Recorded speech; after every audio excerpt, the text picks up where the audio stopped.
دادے ہوری لڑ پے, انہاں کہا تیاں کرو روانہ کری دیا. ابو پھر 15-16 سال ہی لنگے نے, لوکاں نوں یہ گل بولی گئی. ہوں گھر کرایا تو انہاں کہنا کھرے پینڈو نے, انہاں کو خرے پیسے نہیں, لہذا میرج ہال پہ میرج ہال. چل گئے ہم, تھوڑا ٹائم لگتا ہے, سارے ساتھ ہو جاتے ہیں. دادا جی کہنے لگے پتر تیاں کرو ٹوری دیاں نے. تو پھر بڑی مشکل سے انہیں منایا, اس شرط پہ مانے کہ رخصتی کے وقت بچی گار ہو. ہم میری بات کو سمجھے, ہم نہ بلا وجہ کی آزمائشوں کا شکار ہیں. حضور کی پیروی کریں, آسان دین میرے رسول پاک نے دیا, نبی پاک نے, لو سنو بات خوش ہو جاؤ گے. ہمارا ہاں مسئلہ یہ ہے کہ دولت تقسیم ہو گئی ہے, وہ اس طرح تقسیم ہوئی ہے کہ بعض لوگ امیر سے امیر تر ہو گئے اور بعض غریب سے غریب تر ہو گئے. ہمارے پاس جو 100 روپے آتا ہے وہ ہماری اپنی ملکیت ہوتا ہے, ہم اس میں سے کسی کو 20 دینے کو تیار ہے. حالانکہ حق یہ ہے کہ اگر اللہ نے دیا ہے نا تو ذرا بانٹ لیں, بانٹنے سے سرور بڑھ جاتا ہے. میں اپنے دوستوں کو مشورہ دیا کرتا ہوں کہ 3 بندوں کا کھانا 4 بھی کھا سکتے, 4 کا کھانا 6 کھا لیتے ہیں, اور کھانا 6 کا ہو تو 10 کو بھی پورا آ جاتا ہے. شرط یہ ہے کہ دسترخوان چھوٹا بھی ہو پر دل بڑا ہو, دل بڑا ہو, گنجائش ہو. حضور نے ہمیں کیا طریقہ دیا ہے؟ 10 دینار تھے نبی پاک کے پاس, حضور بازار گئے, 4 دینار کی قمیض خریدی, پہن کے حضور باہر تشریف لائے تو ایک انصاری صحابی نے عرض کی حضور مجھے نہیں دے دیتے؟ حضور اسی وقت گئے, پرانا کرتا پہنا, قمیض اتار کے دے دی. پھر جا کے 4 دینار کی اور خرید کے لائے. محبوب واپس آ رہے تھے, 2 دینار بچے ہوئے تھے, ایک خاتون کو دیکھا رو رہی ہے. حضور نے فرمایا کیوں روتی ہو؟ عرض کی حضور میں فلاں آدمی کی ملازمہ ہوں, کنیزہ ہوں, آٹا خریدنے کے لیے اس نے 2 دینار دیے تھے, مجھ سے گم ہو گئے, میں پریشان ہوں, وہ مارے گی میں جاؤں گی. تو محبوب نے فرمایا یہ لینا 2 دینار. اسی پہلا بندے دا صاحب بھی بابا کری دے پہ یہ حقدار ہے کہ ہاں بڑا صاحب. ہم گئے وہ سیلاب زدگان کی مدد کرنے کے لیے, اللہ نے توفیق دی, کافی سارے لوگ گئے. ویسے ان سیلاب والے ٹر گئے نا سارے اپنے اپنے کرائیں جی, خبراں ٹھنڈیاں ہو گئی. ہاں اسی خبراں تے چلن والی قوم, ٹرینڈ تے چلن والے لوگ. جی ٹرینڈ چل رہا ہے تے اسی بھی ناراض ہو گئے ہو نہ ہویا جی یار تہاڈی مہربانی, میں ٹور چلا, بس ٹرینڈ پہ نہ چلو, حقیقت پہ چلو. 3 مہینہ چڑھ گیا, سڑکوں پہ بیٹھے ہیں لوگ. آپ کی ساری جماعتیں, سیاسی جماعتیں حکومت میں, کسی کی مرکز میں ہے, کسی کوئی بندہ شور نہ کرے کہ میں حکومت میں نہیں. کوئی پنجاب میں حکومت میں ہے, کوئی کے پی کی خیبر پختونخوا میں ہے, کوئی مرکز میں ہے, کوئی سندھ میں ہے. نہیں صحیح آ کیا میں تے پھر یار انجن کرو نا, تسی پریشان ہی ہو گئے ہو. میں سیاست ساری سمجھتا ہوں پر سیاست کرتا نہیں ہوں, کیونکہ ہم نے ہر دکھ کو محبت کا تسلسل سمجھا. ہم کوئی تم تھے کہ تم سے شکایت کرتے کی محبت تو سیاست کا چلن چھوڑ دیا. ہم اگر عشق نہ کرتے تو حکومت کرتے. میرے بھائی غور کریں آپ بات پر, سب کی حکومت ہے جتنے ہیں, ان کو چاہیے تھا نا پہلے اپنے سارے رٹے چھوڑ دیتے, پہلے ان کو گھروں میں بساتے. لیکن ہم بھی موج والے لوگ ہیں, ہم نے تو سپورٹ کرنا ہے سامنے جو بھی ہو. الیکشن آئے نہیں تے سبوئے کے دفتر پایا نہیں, تے مفت دیاں لڑائیاں, کوئی لینا دینا نہیں. تو میرے کہن تے ووٹ نہ دیتے تے میرا تیرا جین مرن تسی مکایا, انہاں تے نہیں مکایا. انہوں نے نال دی پارٹی نے وزارت دیتی, انہوں ادھر ٹر جانا ہے. کیوں آپ اس مذاق کے ہتھے چڑھتے ہیں, استعمال ہوتے ہیں؟ بچیں ان چیزوں سے. بہرحال بات ختم کرنی ہے, آگے بڑھتا ہوں. ہم وہاں گئے تو بعض لوگوں نے کہا جی یہ تو تنگ کرتے ہیں, یہ تو چھین لیتے ہیں. میں نے انہیں کہا جب بھوک زیادہ لگتی ہے نا تو کئی دفعہ انسان کھاتے کھاتے کپڑے بھر لیتا ہے سارے. بھوک زیادہ لگ جائے تو پھر کئی دفعہ آداب یاد ہم نہ توجہ نہیں کرتے, دیکھتے نہیں کہ دائیں بائیں بھوک کتنی زیادہ ہے. ہم ڈھونڈتے پھرتے ہیں, تھرمامیٹر رکھا ہوا ہے, پہلے پورا پتہ کر لو بندہ مستحق ہے کہ نہیں. امام شافعی فرمایا کرتے تھے تو پہلے بتا رب نے جو تجھے دیا ہے تو اس کا حقدار تھا؟ تو بندوں کو چیک کرتا پھرتا ہے اور سخت رویہ رکھتا ہے. بہرحال بات لمبی نہیں کرنی. حضور علیہ السلام گھر چلے گئے, اس کو 2 دینار دیے. وہ کہنے لگی یا رسول اللہ پھر نہ مار پڑ جائے کہ دیر سے کیوں آئی ہو. حضور نہ اس خاتون کو لے کے اس کے مالک کے گھر چلے گئے کہ سفارش کر دوں اسے کہے کچھ نہ. محبوب نے ان کے دروازے پہ کھڑے ہو کے کہا السلام علیکم. اندر سے جواب ہی کوئی نہ آیا. حضور نے پھر فرمایا السلام علیکم. کوئی جواب نہیں آیا. تیسری دفعہ حضور 3 دفعہ دستک دیتے. تیسری دفعہ کہا السلام علیکم. وہ سارے بول پڑے وعلیکم السلام. تو حضور فرمانے لگے پہلے جب میں نے سلام کیا تو جواب کیوں نہیں دیا؟ عرض کی حضور دل کر رہا تھا آپ ذرا زیادہ سلامتیاں بھیج دیں. کرم ہو رہا ہے تو ذرا ہو جائے نا، تھوڑا سا کرم ہو جائے نا ذرا. حضور علیہ السلام نے فرمایا یہ تمہاری خادمہ ہے، کنیز ہے، آٹا اس کے گم ہو گئے تھے دینار تو نیا سامان خریدتے، دیر ہوگی اسے مارنا نہ. اسی بھی سفارش کری دی ہے پر بندہ ہوئے تگڑا تھا. ماڑا سفارش ہی آ جائے تو انہوں آکی دا گڈی دا کرایہ ہے ہی، اس کی تو نہیں نا سفارش ہوتی، وہ تو بیچارہ حاجت مند ہے. یہ کام نہ کرو. کچھ کام زندگی میں صرف اللہ کی رضا کے لیے بھی کرو، اپنی قبر و حشر کی بہتری کے لیے بھی کچھ کام کریں. عزیز بھائی حضور جب وہاں چلے گئے نا تو محبوب نے فرمایا اسے کہنا کچھ نہ. تو وہ حضور کے غلام اتنے خوش ہوئے، عرض کی حضور کہنا کیا ہے؟ آپ آ گئے ہم نے آزاد کیا. اب محبوب واپس آئے تو پتہ کیا فرمایا حضور نے؟ فرمانے لگے دیکھو بھئی اللہ نے مجھے 10 دینار دیے تھے، میں نے بھی قمیض پہن لی ہے، ایک انصاری نے بھی پہن لی ہے اور ایک کنیز بھی آزاد ہو گئی ہے. تو آسان زندگی دی. حضور کی پیروی کریں. ایک آیت اور پڑھتا ہوں پھر بات کو سمیٹوں گا. تیسرے مقام پر اللہ کریم نے فرمایا کما ارسلنا فیکم رسولا منکم یتلو علیکم آیاتنا ویزکیکم. فرمایا جیسا کہ ہم نے تم ہی میں سے تمہیں رسول دیے ہیں، میرے رسول تم پر قرآن پڑھیں گے اور تمہارا تزکیہ فرما دیں گے، تمہیں پاک کر دیں گے. پاک ایک ہوتی ہے ظاہری طور پر میل کچیل، وہ بھی بندے کو بے چین کرتی ہے. آپ 1-2 دن غسل نہ کریں طبیعت بوجھل ہو جاتی. جب بندہ نہا لیتا ہے تو اپنے آپ کو ہلکا پھلکا محسوس کرتا ہے. یہ بٹن ٹوٹ جائے نا ویسٹ کوٹ کا، کرتے کا، تو کسی کو نام بھی پتا ہو تو جس کا ٹوٹا ہو وہ بڑی ٹینشن میں ہوتا ہے کہ میرا بٹن ٹوٹیا ہے. بلکہ وہ بچے شور کرتے ہیں کہ میں شادی تے جانا ہی نہیں، میری جتی پرانی ہے. کسی کو بھی نہیں پتا پرانی ہے کہ نہیں ہے، لیکن اسے تو پتا ہے نا پرانی ہے. اس کی طبیعت پہ بوجھ ہے. اسی طرح اگر ظاہر پر تھوڑا بہت بوجھ ہو تو بندہ تکلیف میں ہوتا ہے، تو اگر باطن پر بوجھ ہو نا، باطن پر حسد کا بوجھ، بغض کا بوجھ، عداوت کا بوجھ، تکبر، ریاکاری، دکھاوا بندے کو بے چین کر دیتا ہے. حضور اس لیے آئے ہیں کہ قرآن پڑھیں گے اور تمہیں پاکیزگی عطا فرما دیں گے. نبی پاک نے نا لوگوں کے دلوں کے بوجھ اتار دیے. پاکیزگی دل. حضور نے لوگوں کو پیار کرنا سکھایا، محبت کرنی سکھائی، تعصبات سے بچایا، نفرت انگیزی سے بچایا، امیر غریب کو کٹھا بٹھایا، لڑنے والے قبیلوں کو قریب کیا. لوگوں کے دلوں سے یہ ساری قدورتیں نکل گئی. یہ ہم نے نا بلا وجہ کے بوجھ بنا لی ہیں. او فلانے ایک دن میرے پاس ایک صاحب بیٹھ کے کہنے لگے اے جنی چھتی کو پیسے آئے نے انی چھتی آ سکتے نہیں. میں نے کہا رب تو کہتا ہے وَيَرْزُقُهُ مِنْ حَيْثُ لَا يَحْتَسِبُ.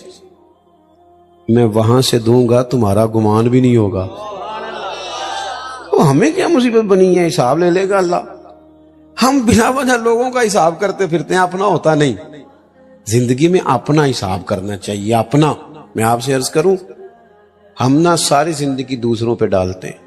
ساری زندگی میرا ایک ذاتی تجربہ ہے، آپ اختلاف بھی کر سکتے ہیں. میری رائے یہ ہے کہ جو بندہ پڑھا نہیں نا زندگی میں، تعلیم نہیں حاصل کی، اس نے اپنی وجہ سے نہیں کی.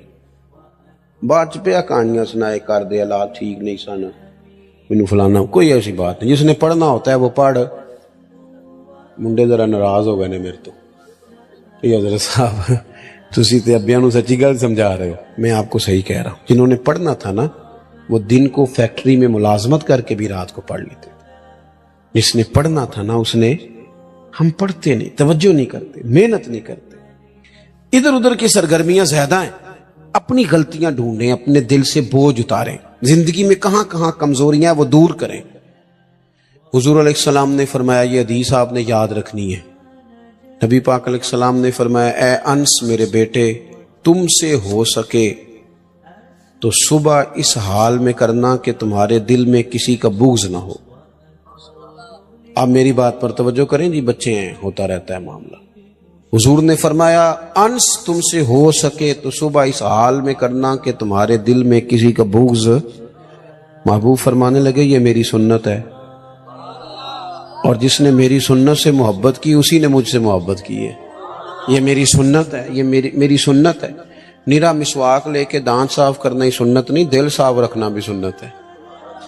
ہاں پاک ہوئے تے پاک ہی ملدا ہے، بنا پاکوں پاک نہیں ملدا. تے سارے جسم دے تون دے نالوں اکو ٹکڑا تولا ہے دل دا. دل کو نہ ذرا، ہمیں کیا مصیبت بنی ہے بلا وجہ لوگوں کی ٹینشنیں پالنے کی، کوئی ضرورت نہیں. زندگی سادہ سی، اتنے جگہ مل جائے تاں بھی ٹھیک ہے، پیچھے مل جائے تاں بھی ٹھیک ہے، کوئی پوچھ لے تاں بھی ٹھیک ہے، نہ پوچھے. ہمیں مصیبت بنی ہوئی ہے، مصیبت. ساڈیاں ساریاں لڑائیاں کی ہوندیاں نے پلا، پوری لڑائی پھول لو رشتہ داراں دی وچوں پتہ نکلدا کی ہے. انہاں جی مینوں پوچھیا ہی نہیں، میں تینوں کدے لئی پوچھ دے. کمال آدمی ہے بھئی آپ کس چکر میں. پھر ایک اور بھی گل ہے جے پوچھ لئیے تے پھر بھی مصیبت ہے. کہنا جی میری مننی نہیں سی تے پھر مینوں او کرما لیا تیرے کو مشورہ پوچھیا سی، حکم نہیں سی پوچھیا. تینوں کیا سی مشورہ وہ ہوتا ہے جو قبول بھی کیا جا سکتا ہے. اور نبی پاک علیہ السلام کئی دفعہ جناب صدیق اکبر کی رائے اور ہوتی تھی، حضرت عثمان کی اور ہوتی تھی، حضور جناب عثمان کی قبول کر لیتے. حالانکہ افضلیت تو سب سے زیادہ جناب صدیق اکبر کو ہے نا. وہ بھائی کیا بات ہے، ہم بلا وجہ کے رٹے ڈال کے، اور کوئی مسئلہ ہی نہیں، کوئی مصیبت ہی نہیں.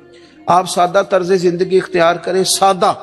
دیکھو حضور کا طریقہ کیا ہے. نبی پاک علیہ السلام غلاموں کے ساتھ مل کے بیٹھتے، زمین پہ سو جاتے. سیدہ عائشہ صدیقہ فرماتی ہیں جب تک گھر میں رہتے گھر والوں کا کوئی نہ کوئی کام ہی کرتے رہتے. اپنی زندگی میں دوسروں کا بھلا کرنا شروع کریں، صاف دل کریں. حضرت بابا فرید الدین مسعود گنج شکر بابا صاحب رحمت اللہ علیہ فرماتے ہیں کہ ایک نیک نوجوان تھا، دن کو روزہ رکھتا، رات کو نماز پڑھتا، پر اللہ سے ڈرتا پھر بھی بہت ہی زیادہ تھا، بڑا ہی ڈرتا تھا. موت کا وقت آیا تو ماں ہی تھی بس اس کی، تو ماں سے کہنے لگا اماں تو میری ماں ہے، میرے ساتھ 3 وعدے تو کر. اس نے کہا پتر تو بتا، آخری ہجکی لے رہا ہے اور اس غریبنی ماں سے تو وعدہ لے رہا، بتا کیا وعدہ. عرض کرنے لگا اماں جب میں مر جاؤں نا تو میرے گلے میں رسی ڈال کے تو مجھے گھمانا گھر کے صحن میں، اور لوگوں کو کہنا جو رب کی نافرمانی کرے اس کا یہی حال ہوتا ہے. یہ اعلان کرنا جو اللہ کے نافرمان ہوں ان کا یہی اشر کیا جانا چاہیے. اور اماں پھر دوسرا وعدہ کر، میرا رات کو جنازہ اٹھایا جائے، میں نہیں چاہتا کہ کسی کے منہ سے یہ لفظ نکل جائے کہ وہ دیکھو اللہ کا نافرمان جا رہا. رات کو میرا جنازہ اٹھانا. اور اماں تیسرا میرے ساتھ وعدہ کر کہ لوگ مجھے دفن کر کے آ جائیں گے تو میری قبر پہ چلی جائے گی. عمل میرے پاس کوئی نہیں، پر مجھے لگتا ہے ماں کے قدموں کی برکت سے عرش کا مالک بھی رحم فرمائے گا. اماں تو وعدہ کر، میرے ساتھ وعدہ کر. بابا صاحب رحمت اللہ علیہ فرمانے لگے کہ ماں بوڑھی ماں نے وعدہ کر لیا. کہا بیٹے ٹھیک ہے، اگر تیری یہی ضد ہے تو میں تیار ہوں. پھر اس نے کلمہ شہادت پڑھا، اس نوجوان کی روح پرواز کر گئی. بوڑھی ماں نے رسی منگائی تو ولی من خاف مقام ربہ جنتان، جو ڈر جائے. اس نے تو کہا تھا نا کہ رسی ڈال کے گھمانا اور کہنا یہ اللہ کا نافرمان ہے، اس کا یہی اشر ہونا چاہیے تھا. لیکن جب ماں گلے میں رسی ڈالنے لگی تو گھر کے ہر کونے سے آواز آنے لگی خبردار یہ رب کا دوست ہے، اللہ کے دوستوں کے ساتھ اس طرح کا معاملہ نہ کیا جائے، اسے چھوڑ دیا جائے. اور کہا تمہیں کچھ بھی اور کرنے کی ضرورت نہیں ہے، یہ تو رب کا دوست ہے اور رب کی بارگاہ میں حاضر ہو گیا. کہ مومن متقی ہوتا ہے نا، پرہیزگار ہوتا ہے، اس نے کچھ نیکیاں بھی کی ہوتی ہیں، جس طرح اسے اپنے گناہوں کا پتہ ہوتا ہے نا. اسے پتہ ہوتا ہے کہ نہیں یار فلاں کام میں نے فقط اللہ کی رضا کے لیے کیا ہوا ہے، وہ میرا اور میرے رب راز ہے۔ فرمایا جب تم بڑے الجھ جاؤ نا، راوی حضرت عبداللہ ابن عمر رضی اللہ تعالیٰ عنہ، حضور فرماتے ہیں 3 لوگ سفر کر رہے تھے۔ یہ آپ اندازہ فرمائیے، صحیح مسلم کی حدیث ہے، اور ذرا حضور کے سمجھانے کا ایک یہ رنگ بھی ہے اللہ کو منانے کا، ایک یہ انداز بھی ہے اس کی بارگاہ میں گزارشات پیش کرنے کا، یہ بھی ایک طریقہ حضور نے ہمیں بتلایا۔ اگرچہ اپنی نیکیوں کو چھپانا چاہیے، نیکیاں جو چھپی ہوئی ہوتی ہیں وہ قیمتی ہوتی ہیں، وہ قیمتی چیزیں ہوتی ہیں جو لوگوں نے چھپا کر کے رکھی ہوتی ہیں۔ حضرت عبداللہ ابن عمر فرمانے لگے کہ نبی پاک صلی اللہ علیہ وسلم فرماتے ہیں 3 لوگ سفر کر رہے تھے، رستے میں طوفان آ گیا، تیز بارش شروع ہو گئی، تو حضور فرماتے ہیں وہ تینوں بارش سے بچنے کے لیے ایک غار میں چھپ گئے۔ ان کو پتہ ہے پرانے زمانے کے اندر غاریں ہوتی تھیں، اور لوگ جب سفر کرتے تھے لمبے تو پتھروں اور پہاڑوں کے بیچ میں سے سفر کرتے تھے۔ وہ غار کے اندر چلے گئے، اب چونکہ طوفان بہت زیادہ تھا، جب وہ غار کے اندر چلے گئے تو اللہ کے پیارے حبیب صلی اللہ علیہ وسلم فرماتے ایک پتھر اوپر سے لڑکتا ہوا آیا اور غار کے منہ کے آگے آ کے اس نے غار کو بند کر دیا۔ اب اتنا تیز اور اس مضبوطی کے ساتھ وہ پتھر لگا اور اتنا صحیح فٹ ہوا کہ اندر روشنی آنی بھی ختم ہو گئی۔ اب 3 لوگ ہیں، تھوڑی دیر تو وہ پریشان رہے کہ شاید اب کبھی بچ نہیں سکیں گے، شاید چاروں جانب اندھیرا ہی ہے اور اندھیرا ہی رہے گا، شاید یہاں سے نکلنے کے لیے اب ہمیں کوئی رستہ میسر نہیں آئے گا۔ وہ پہلے تو پریشان ہوئے، پھر کہنے لگے یار اس طرح کرو، ذرا غور کیجیے گا میری بات پہ۔ فرمایا اس طرح کرو، اگر کوئی زندگی میں نیکی کی ہے نا تو ذرا اس نیکی کو یاد تو کرو، اور یاد کر کے اس مالک کے حضور عرض تو کرو، وہ کریم ہے، کوئی آنکھوں شاید من جاوے تے گل کم تتڑی دا بن جاوے، عرض تو کرو۔ تو ان میں سے یہ آپ اندازہ فرمائیے، یہ بات بیان کون کر رہا ہے؟ یہ مدینے والے رسول بیان کر رہے ہیں، یہ نبی پاک علیہ السلام نے بیان فرمایا۔ یہ وہ کہانی ہے جو ہمیں ہمارے نبی پاک نے سنائی، رسول کریم علیہ السلام نے ہمیں بتلائی، یہ داستان محبت۔ حضور فرمانے لگے ایک نے ان میں سے ہاتھ اٹھائے اور اس نے انداز کیا چھیڑا، عرض کرنے لگا اللہ تو جانتا ہے نا میں نے بکریاں رکھی ہیں، میں غریب ہوں، مزدور ہوں، اور مالک تو یہ بھی جانتا ہے کہ میرے بچے بھی ہیں، بیوی بھی ہے، پر میں جب بھی گھر لوٹا ہوں تو دودھ میں نے بچوں اور بیوی کو پہلے نہیں دیا، بوڑھے ماں باپ کو پہلے دیا۔ اللہ میں نے ان کے ساتھ ہمیشہ کرم کے بازو کھول کر معاملہ کیا۔ وہ غار میں تنہا بیٹھے ہیں اور اپنے مالک کو منا رہے ہیں، عرض کرتے ہیں اللہ تجھے یاد ہے نا ایک رات جب میں بڑی دیر سے لوٹا تھا، لکڑیاں کاٹتے، درخت تلاش کرتے، مجھے دیر ہو گئی، میں دیر سے لوٹا تھا، نیت یہ کر رکھی تھی کہ دودھ سب سے پہلے ماں باپ کو پلاؤں گا، مالک جب میں لوٹا تو وہ بوڑھے تھک کر کے سو گئے تھے، میری بیوی نے مجھے کہا کہ بچوں کو پلا دو، وہ سو گئے، تو میں نے کہا نہیں میرے ذمے ہے ان بوڑھوں کے دل کو ٹھنڈا کرنا، ان سے پیار کرنا۔ اللہ بیوی مانگتی رہی، بچے طلب کرتے رہے، میری ٹانگوں میں گھومتے رہے، بار بار آتے رہے، اور میں نے دودھ نہیں پلایا۔ اے مالک فجر ہو گئی، آفتاب طلوع ہونے کا وقت آ گیا، پر میں نے ماں باپ کے بیدار ہونے کا انتظار کیا۔ اے اللہ وہ جب اٹھے تو ان کی آنکھوں میں جو میرے لیے دعا تھی اور ان کے سینوں میں جو میرے لیے کرم تھا، اگر تیری بارگاہ میں وہ نیکی قبول ہے تو مالک پھر رحم فرما، نہ اس مشکل سے آسانی عطا فرما۔ سنو سنو، رسول کریم صلی اللہ علیہ وسلم فرماتے ہیں کہ اس بندے کی دعا مکمل ہوئی تو پتھر تھوڑا سا سرک گیا، اور اتنا سرکا کہ آسمان نظر آنے لگا۔ جس نے ماں باپ کو منایا ہے، ان سے پیار کیا ہے، پھر یہی بات وسیلہ بن جائے گی رب کے ماننے کا، پھر یہ وسیلہ بنے گی، اللہ اس سے مان جائے گا۔ پھر رسول کریم صلی اللہ علیہ وسلم فرمانے لگے، دوسرا بولا اور عرض کرنے لگا کہ اے اللہ تو جانتا ہے مجھے اپنے چچا کی بیٹی بھانے لگی تھی، میں اس کی طرف رغبت کرنے لگا تھا، اور میں نے جب اس سے جا کے ارادہ کیا کہ میں تیرا طالب ہوں، تو اس نے مجھے کہا کہ پہلے 100 دینار لاؤ،